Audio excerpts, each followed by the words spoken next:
কেন্দ্রের নামটা কি লেখা? Ideal high school.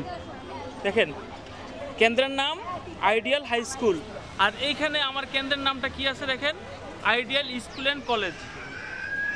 তো এইটা যখন আজকে সকালে আমার ছোট বোনকে নিয়ে আসবো, তখন আমি আইডিয়াল হাই স্কুল দিয়ে গুগলে সার্চ করতেছি যে এই প্রতিষ্ঠানটা কোথায় বা এই কেন্দ্রটা কোথায়।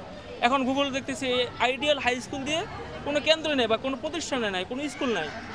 আমি অনেকক্ষণ ঘাটাঘাটি করলাম, অনেককে জিজ্ঞেস করলাম, আইডিয়াল হাই স্কুল দিয়ে চিনে না। পরে ওকে জিজ্ঞেস করলাম যে এটা কোথায়, ও বললো যে পার্সোনালি ওর ক্লাস টিচার ওকে কেন্দ্রের অ্যাড্রেসটা দিছে বা লোকেশনটা দিছে। তো কেন ভাই আমাকে পার্সোনালি কেন কেন্দ্রের লোকেশনটা দিতে হবে? তো এটা কি একটা হ্যাম্পার না, যা একটা এই অ্যাডমিট কার্ডের মধ্যে একটা নাম থাকবে আর আমি কেন্দ্রে এসে দেখবো আরেকটা নাম। আচ্ছা, এরপরে বলতেছি, আমি যখন এখানে এসে ঘুরতেছি অনেকক্ষণ খুঁজে পাইতেছি না এই নাম দিয়ে কোনো স্কুল।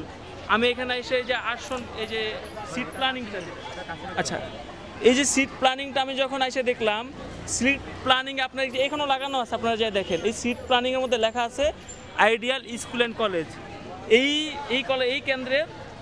এই কেন্দ্রের মধ্যে যারা পরীক্ষা দিবে তাদের সিট প্ল্যানিংটা এখানে করা আছে। আমি এসে কি মিলাবো?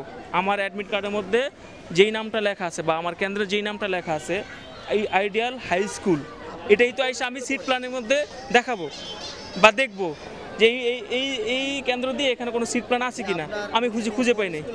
Ispahani high school, school and college, Ispahani girl school and college.